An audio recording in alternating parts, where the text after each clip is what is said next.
everybody, Panda here again for my next fall release madness review of Resident Evil 6 Archives Edition, Xbox 360. Woo! Now, this game has had very controversial reviews. Very controversial, and it's kind of upsetting to me because I am one of those people. I liked it when it was survival horror. I prefer it just because I think it's easy to make an action game. But some of these people took it upon themselves to be absolutely ridiculous in their review.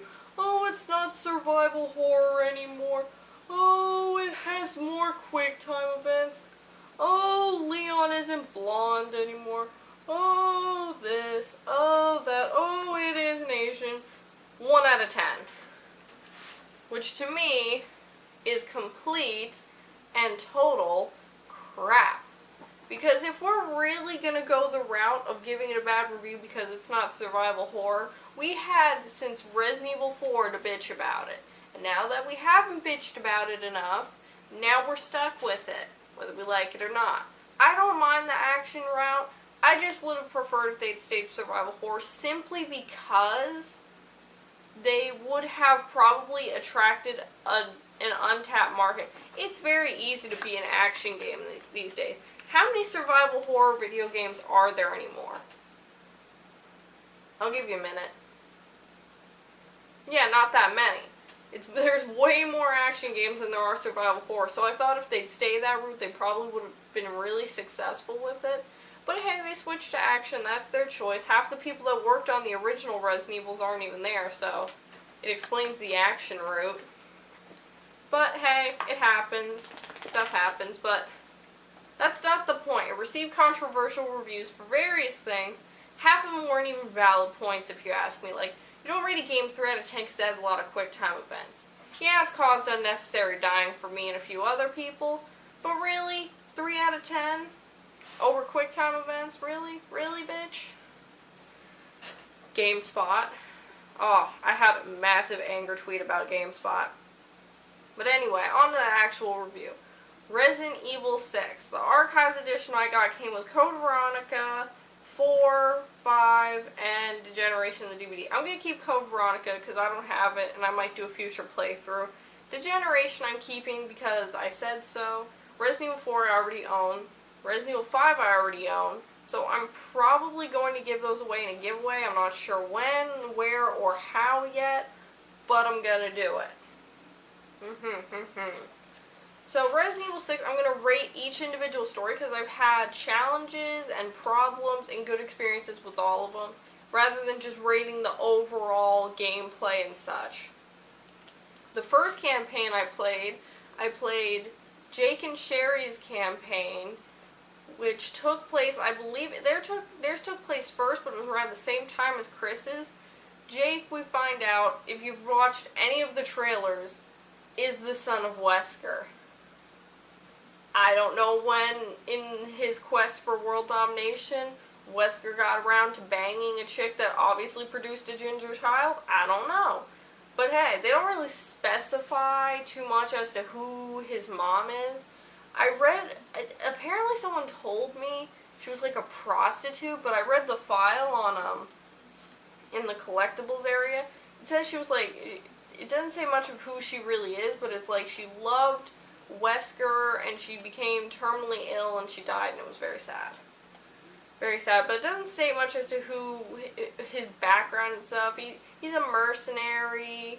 It's kind of been his thing for a while. He hates his dad, but he doesn't really know who his dad was. Obviously, he comes to find out who his dad is, and he's all pissed off at the world, and he does that temporary emo shit that I just hate in a video game. And Sherry, meanwhile, has done a lot since Resident Evil 2. She's grown up, if you catch my drift. She's grown up and she's actually become a government agent. And she still has the virus in her, obviously, from Resident Evil 2. We remember she got the virus and I don't want to spoil too much as to how she got that. But she got the virus, and now she's, and I guess during her childhood she specifies that things were happening to her, you know, relating to the virus. Obviously, people wanted to see how it was going with her, if it was mutating, adapting, and such. So she became a government agent just so she wouldn't become a little lab monkey for the rest of her life. And she was actually sent to protect Jake Mueller. I can never say it. She says Mueller, but I think it's Mueller. But anyway, she's sent on a mission to protect him, to see if he can save the world with his magical Wesker jizzing in a woman blood. And that's basically their storyline is. And of course, every time Sherry says, "We're saved," it's like, no, we're not, bitch. It's chapter 2. But I have to say their story, it was a little expected to an extent. I mean, the ending, I said when I played it, I kind of saw it coming, but it was a great story after all. And he has that one boss, that Ustanok, chasing him the whole freaking game, all like 5 chapters. He shows up and he's like, "Hi, bitch." And it's like, bitch, get out of here. I didn't ask for you. And it's actually really, really cool, the final boss. It's like a nemesis.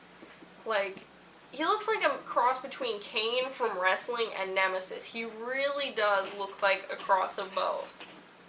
But I thought it was pretty cool. And he was a tough boss at times. Like, the first chapter you fight him, it's like, boss fight at the first chapter? Whose idea was that? But it was actually pretty cool. There were times when it was challenging playing as Jake. His chapter 2, the snow area, is impossible to see no matter how much you raise or lower the brightness. You can't see. It's kind of annoying, especially if you kill a bunch of enemies in an area. You might not even see if they drop items just because of the lack of visibility. But, you know, it had its drawbacks. I kind of like the snow level, but like I said, the visibility was ridiculous.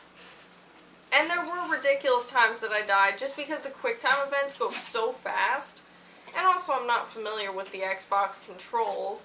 So it made it a little difficult when they said like A or B or X. I'm like, what button is that? I only know PS3 controls. Like I only know PlayStation controls, so it was kind of difficult at times. I died unnecessarily a million times, I'm sure.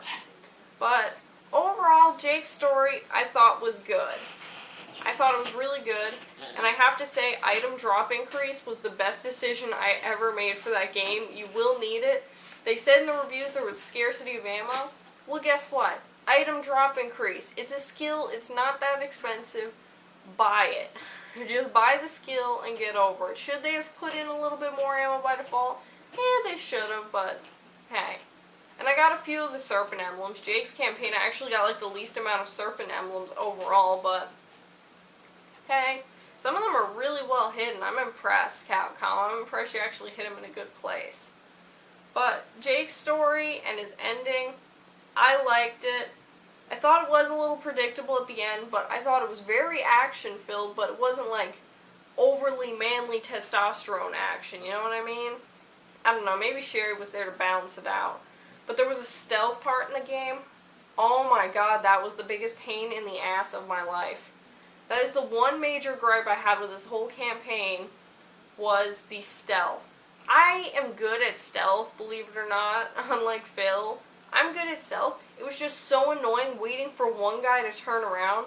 And of course I had this awful glitch with the controls where I wouldn't do the crouch behind cover. And I got caught. Oh my god, that took forever.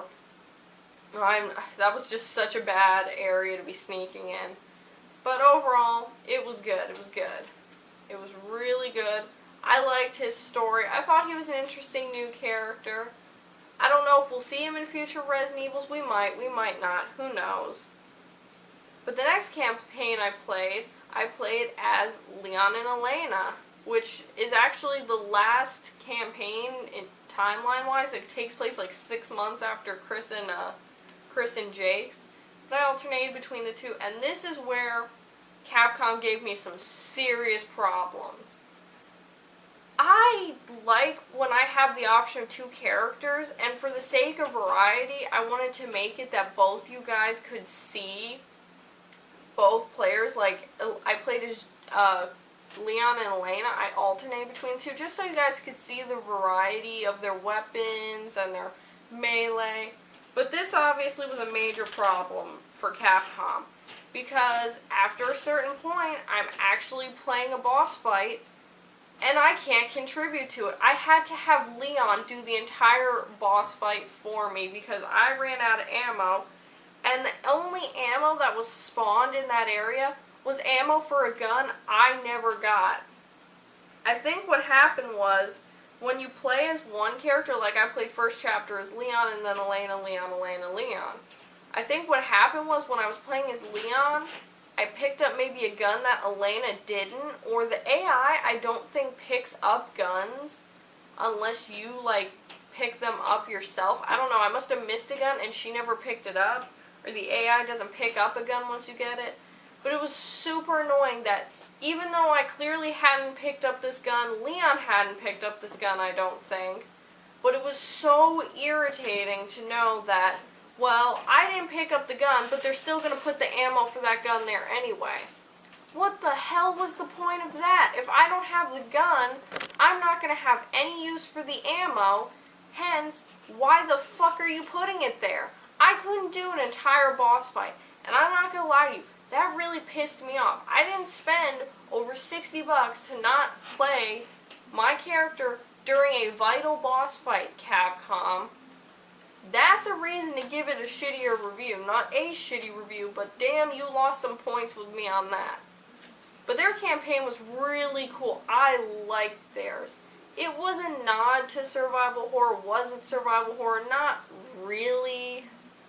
But I have to say it was a great nod towards its classic days.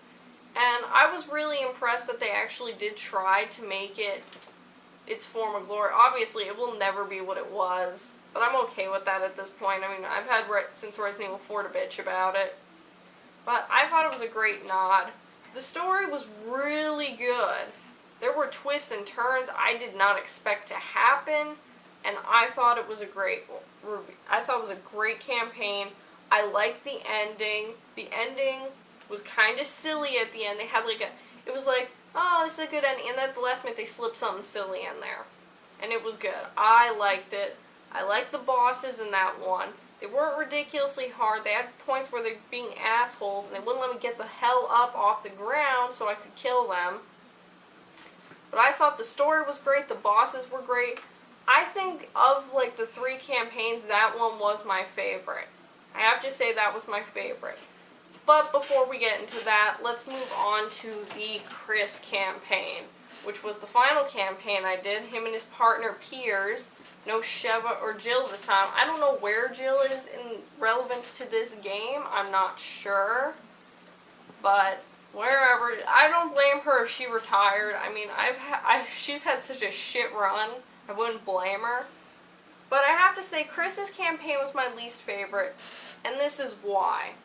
It played very actiony, which it was supposed to be like Resident Evil 5 almost. It was supposed to be very actiony, but it almost felt, I don't know, to me with the maps and the action, it just to me felt not Resident Evil. I haven't played a lot of action games. Some people say it's like bad Call of Duty or Gears of War. I kind of understand the Gears of War. It felt very, I don't know. They tried to keep it similar with bosses, like the Ogre Man or something, but to me he looked a little too much like the bosses in Resident Evil 4 and 5. They always have this big hulking dude. I'm kind of over it. It was cool in Resident Evil 4, even a little in Resident Evil 5, but it's like, really, are you going to keep ripping off the same bosses just because it's a nod to the older games? Really, pick something a little more original. But overall, I thought some of the bosses were kind of eh. Final boss fights were really good. And I have to say, that ending, that's the tearjerker ending. I'm going to warn you. Jake's is more like the happy, full circle ending. Leon's is the kind of silly at the end. Chris's is like the complete tearjerker ending. Oh my god, that ending really threw me off. It was Chapter 5 was very unexpected, actually. Because you're playing through the game, you're playing the bosses, you're going through, you're whooping ass, you're boulder punching Redfield. No boulder punching this time, though. But you're going through, and then this Chapter 5 just sad as shit, man. I'm not gonna lie. I felt really sad at the end of that. It was a bummer, but you know, I kind of like it in a way because I didn't expect it. My dog kicked the camera again, and I swear to God, she's gonna get a spray bottle to the face soon.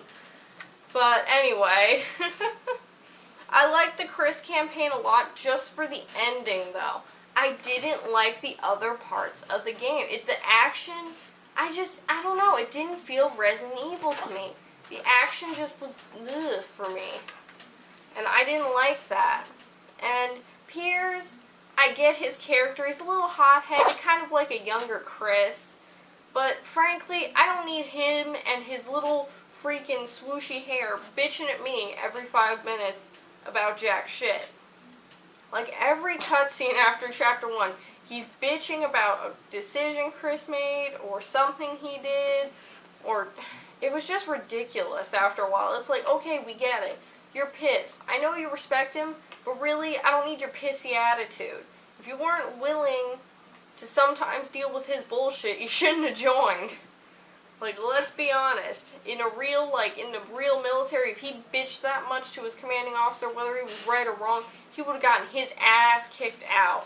Which is, I think, what happened to Chris when he was a fighter pilot, but I thought the bosses were okay. The action was okay. I thought some of the levels kind of felt like the same level, different area, if you catch my drift.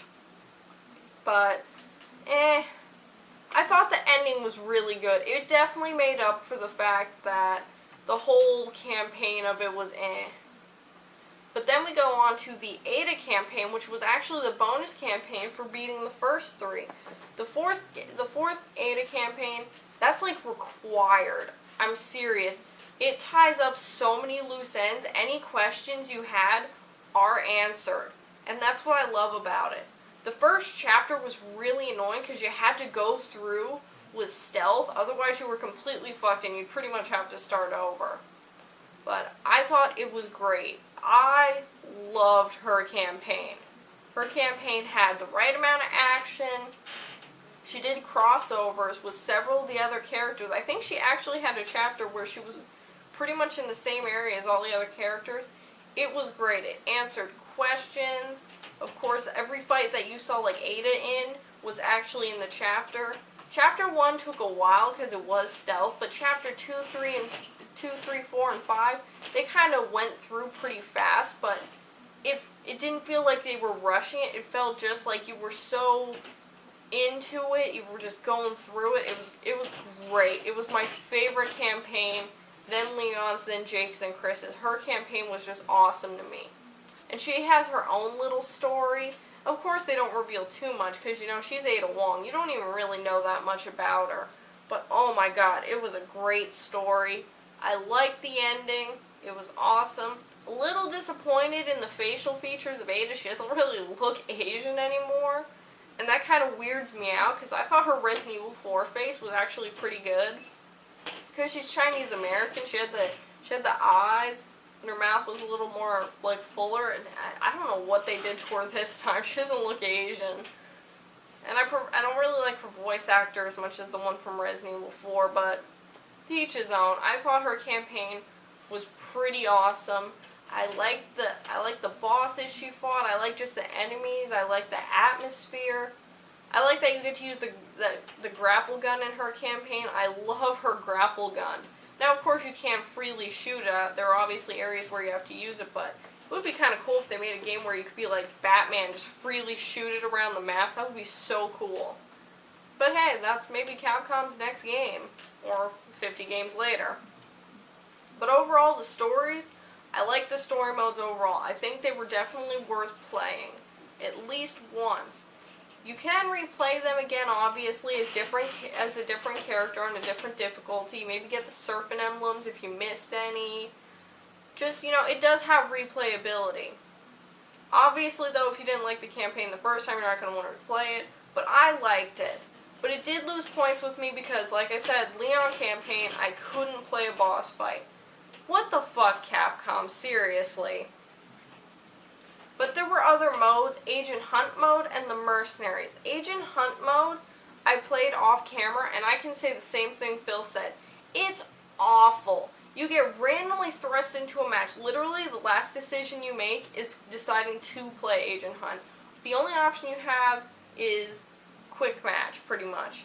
You go in a quick match, it takes forever to load someone, then you gotta sit there and hope they reply quickly, and you're pretty much spawned at any point during their section. Like, my first match, I literally spawned as a zombie in Leon's campaign right when they went into a door. I spawned and then said, okay, go in the door, and they went in the door, and I lost. It's like I didn't even get a chance to move around yet. And I played a little bit in Leon and Jake's campaign. But the problem is you can't pick your monster, you can't pick whose game you're in, you can't pick what point in the chapter or what chapter even you spawn in. And you know what? I only played as a zombie one time and as the generic Juavo guys with the swords. That's the only people I played as. And I'm like, what the hell is this? And I never mutated into a cool creature. I never started out as a cool creature. I was really pissed. You could at least let me pick which character I'm going to be. It was complete bullshit.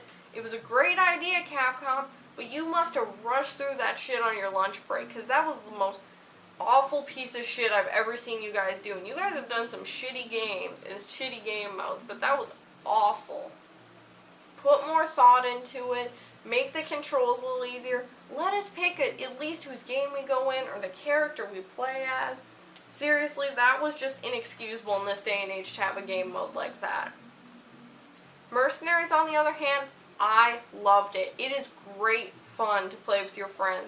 And the alternate costumes give you entirely different weapons, so you'll have an entirely different experience every time. Everyone, Leon, Helena, Jake, Sherry, Piers, Chris, they all have an alternate costume, and once you beat the Ada campaign, you unlock Ada, and she has technically two alternate costumes. And oh my god, it is so much fun. But there was a problem with it that was the same problem in Resident Evil 5. After a while, when you got a good combo, like depending on what level of the map you were on, they would completely disappear from the level you're on and be either the level above you or below you. And basically, you can't stay in the same place all of Mercenary. And it was kind of annoying just because at certain parts, there were tons of enemies coming, you're killing them, you're getting this great combo, and then all of a sudden, absolutely nothing.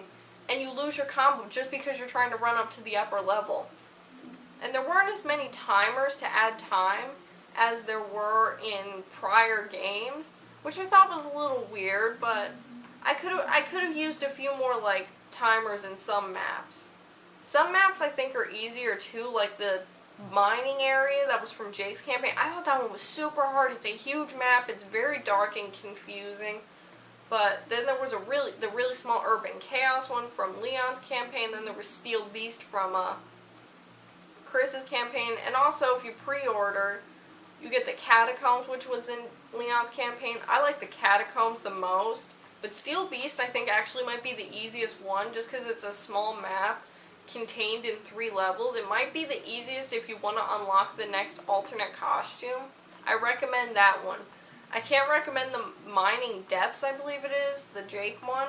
That one's really hard, and there's some crazy shit that happens there. But they have a good variety of enemies, and they have secret bosses that you get if you do like certain objectives. You get a secret boss that comes out, and there's always super freaking annoying. But if you kill him, you get like an epic bonus or something. You get a medal. But I have to say, Mercenaries mode was great. I loved it. Agent Hunt mode sucked ass. Worst game mode I've played for a game in this day and age ever. It was inexcusable. The prior Resident Evils, even back going to the 90s, their extra modes were better. Just because this one was so badly made. Great thought, horrible execution. And by the way, graphics, amazing. Amazing graphics. I don't care who gives this one a 1 out of 10 review, you gotta admit, those graphics were good. But overall, with this game, I have to say, it's not a 10, but it's not a 0. Anyone that rates it a 1 or a 10, is an idiot and is either a fanboy or a hater of the direction Resident Evil's gone. For me, I give it a 7 out of 10, and here's why. It lost major points with me over the Leon campaign not being able to play the boss. Because the AI is kind of shitty at times. The AI has infinite ammo and, infinite health per se, but it's just like, my AI partner can't actually heal me, like give me a first aid spray. You have so much limited stuff. They don't give you ammo.